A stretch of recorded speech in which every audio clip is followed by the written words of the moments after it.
In the exit interview, interestingly enough, she kind of ripped me. Hi, my name's Devon. Today I own several multi-million-dollar companies. We started with $5,000 in a credit card. I don't know the easy way. I only know the hard way.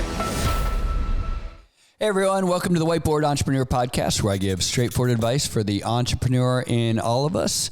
I am Devon Dickinson, and today I'm going to talk about taking exit interviews seriously. And this is funny, right? Because I always tell my people, I'm like, hey, make sure that we really read through these exit interviews and make sure we really try to evaluate and dig down in our company and find out where things are going right, things are going wrong. Well, this last week we had a very interesting exit interview with someone that worked for us that I really respected and enjoyed working with. And she left the company and, she's going to go do some cool stuff and I'm excited for her. But in the exit interview, interestingly enough, she kind of ripped me a few times. It was very professional. I'm being a little cheeky here, but she had some really interesting, constructive feedback for me, some of the vision, some of the way that we operate within our company. And it was funny because I'm always like telling people like, hey, take these things seriously and let's dig in. And then immediately I read through it. I'm like, hey, wait a second. That's kind of about me. Right. And I'm like, immediately I wanted to kind of like dismiss it. Like, this person doesn't know what they're talking about. And that's kind of what I did. I kind of like laughed it off, made a joke about it and kind of, shut my computer down and went to something else. And then I was actually driving and I was like, it popped back into my head and I thought, I actually really like this person. As a matter of fact, I made comments to my people that like, hey, if we could hire like 5 more people like her, do it, right?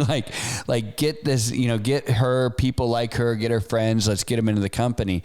And then all of a sudden now I'm dismissing, her interview, the exit interview, because there was some negative, some what I perceived, and they weren't negative, but what I perceived as kind of negative comments that kind of came my way. And immediately I wanted to deflect, right? Like probably, I'm talking about you kind of deflect. But I was like, let me reread that. So I got home that night and I kind of reread the exit interview and I was like, there was a ton of wisdom in there. And what it was this particular interview was written from a millennial's perspective. And again, I kind of had this defense mechanism and I'm like, millennials, right? Like, never make them happy, right? Why do we even hire millennials, right? And I was like, no. I specifically said, I want 5 more people just like this person. So I need to understand really kind of what the feedback was. And so I was reading through and I kind of allowed my defenses to come down and stop deflecting as much. And I started to understand within this exit interview, what she was getting at. And she really had some really good points, some areas of improvements. And really what they were just suggestions. I mean, we were asking her, she wasn't like throwing mud. We were asking her how we can improve. And she had some really great suggestions once I kind of stopped deflecting and making it all about me.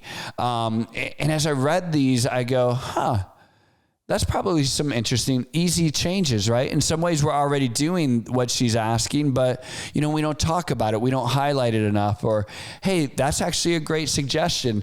Not everything I agreed with, but it helped me to understand her perspective. And to take it one step further, honestly, it helped me understand a lot about millennials. And so, a lot of entrepreneurs and leaders and CEOs and people in C-level positions right now, I talk to my peers, right? And we all have this very kind of negative perception towards millennials. Well, 10 years ago or whatever, it was Generation X, right? Or Y, right? Everyone has this negative perception towards whatever the next generation is. And really, they are the future of our companies, right? They're the future of our country, the future leaders. And so I was like, I can either learn from this exit interview, understand what she's trying to teach me, and be humble enough to receive that, or I can deflect it and basically become obsolete. because someday very soon her and her generation are going to be leading this. And if I don't try to learn, and I'm not saying I adapt my character, I don't change my character. I don't change who I am. I don't have to be some hipster who drinks lattes all day, right? Like I don't have to become a millennial, but this exit opportunity was this exit interview was an opportunity for me to better understand and make sure that I do not become obsolete.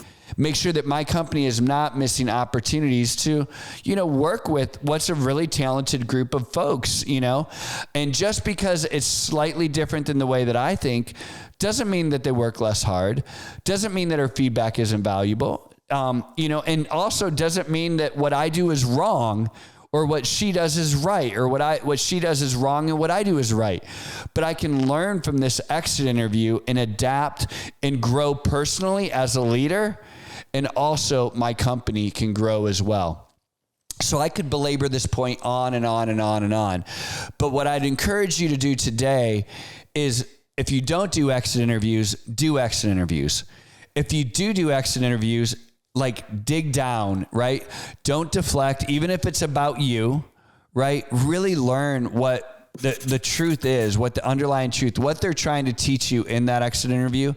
And then the last thing is, when you find these generational differences within, perhaps your company and, the people that you're leading, or the people that you're surrounded with, don't automatically assume that the way that you do it is right and the way that they do it is wrong, or vice versa. And you don't have to become that person, but use these opportunities to understand each other better so that you can work together to create the best possible outcome for your companies or for your projects or for whatever you're working on together. So I hope that helps. As always, I'm Devon, and this is the Whiteboard Entrepreneur, and it's for the entrepreneur in all of us. Have a great day, and I'll talk to you soon.